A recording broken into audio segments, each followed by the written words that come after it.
Hello everyone, ఎంతో రుచిగా టేస్టీగా ఉండే చికెన్ ఫ్రై ఎలా తయారు చేసుకోవాలో వీడియోలు చూసేద్దాము.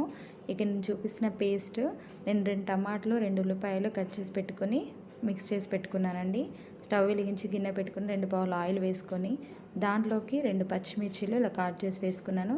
1 స్పూన్ పసుపు, 1 స్పూన్ అల్లం వెల్లిగడ్డ పేస్ట్, గుప్పెడంతా పుదీనా ఆకులు వేసేసుకొని మంచిగా మిక్స్ చేసుకోవాలండి. ఇలా ఒక 2 మినిట్స్ మిక్స్ అయిన తర్వాత నేను ఇక్కడ 1/2 కిలో చికెన్ తీసుకుంటున్నానండి. 1/2 కిలో చికెన్ వేసేసి మంచిగా మిక్స్ చేసుకోవాలండి. ఒక 2 నిమిషాలు ఇలా ఫ్రై చేసేసుకొని ఒక 2 మినిట్స్ తర్వాత మూత పెట్టేసుకొని ఇంకో 2 మినిట్స్ ఉడకనివ్వాలండి. ఇప్పుడు చూడండి, చికెన్ మంచిగా నూనెలో వేగిపోయింది కదా. ఇప్పుడు దీన్ని ఒకసారి మంచిగా మిక్స్ చేసుకోండి. నా వీడియోస్ కనుక మీకు నచ్చినట్లయితే please subscribe my channel, like and share, comment అండి. ఇప్పుడు ఈ మిక్స్ చేసుకున్న చికెన్లోకి రుచికి సరిపడా సాల్ట్ యాడ్ చేస్తున్నానండి. నేను చేయితో వేస్తున్నాను, మీకు ఎంత సాల్ట్ కావాలో చూసి వేసుకోండి. అండ్ రుచికి సరిపడా కారం అండి.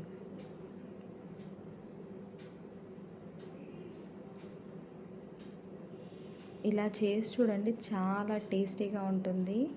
పిల్లలు కూడా ఇష్టంగా తింటారు. ఒక 10 మినిట్స్లో కంప్లీట్ అయిపోయే ప్రాసెస్ అండి ఇది. అండ్ ఫ్రై లాగా ఉంటుంది, ఇటు గ్రేవీ కూడా ఉంటుంది. ఇలా ఉప్పు కారం వేసాక ఒక 5 నిమిషాలు మూత పెట్టేసి మగ్గనివ్వండి. మూత తీసాక మళ్ళీ ఒకసారి మీడియం ఫ్లేమ్లో పెట్టేసుకొని కలుపుకోండి, ఎందుకంటే అడుగు మాడుతుంది కదండి. ఇలా మంచిగా మిక్స్ చేసుకోండి.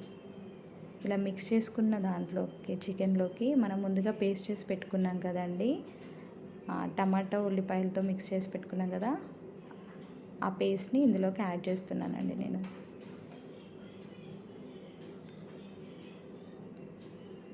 ఇప్పుడు మిక్స్ చేసాం కదండి, ఆ పేస్ట్ యాడ్ చేసాక ఇందులోకి నేను ఎండు కొబ్బరి తురుము వేస్తున్నానండి. ఎండు కొబ్బరి మిక్స్ చేసి పెట్టుకున్నది మీ ఇష్టం అండి, ఇది ఆప్షనల్. మీకు నేను ఇక్కడ గ్రేవీ చిక్కగా రావాలని, ఫ్రైలా ఉండాలని చేస్తున్నాను. అండ్ ధనియాల పొడి అండి, పచ్చి ధనియాల పొడి వేసాను నేను 1 స్పూను. ఈ వేసిన ఈ పేస్ట్లన్నీ మంచిగా మిక్స్ అయ్యేలాగా ఒక 2 మినిట్స్ మంచిగా మీడియం ఫ్లేమ్లోనే కలుపుకోవాలండి. మీడియం ఫ్లేమ్లో మంచిగా మిక్స్ చేసుకోవాలి, అడుగు మాడకుండా మిక్స్ చేస్తూ ఉండాలి. ఇలా మిక్స్ చేసిన తర్వాత ఒక 2 మినిట్స్ మూత పెట్టేసుకోండి. అది ఉడుకుతుంది కదా, 2 మినిట్స్ మూత పెట్టేసుకోండి. 2 మినిట్స్ తర్వాత మూత తీసేసి చూడండి, మంచిగా మిక్స్ అయిపోయాయి కదా పేస్ట్ అంతా. ఇది ఇలా ఫ్రైలా కాకుండా ఇలా పల్చగా గ్రేవీలా కాకుండా చాలా బాగుంటుంది అండ్ త్వరగా అయిపోతుందండి.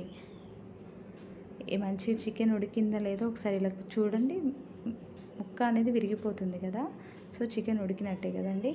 ఇప్పుడు దీంట్లోకి ఫైనల్ టచ్గా మనము కొత్తిమీర తరుగు వేసేసుకుందాం. అంతే అండి, ఎంతో టేస్టీగా ఉండే చికెన్ కర్రీ రెడీ.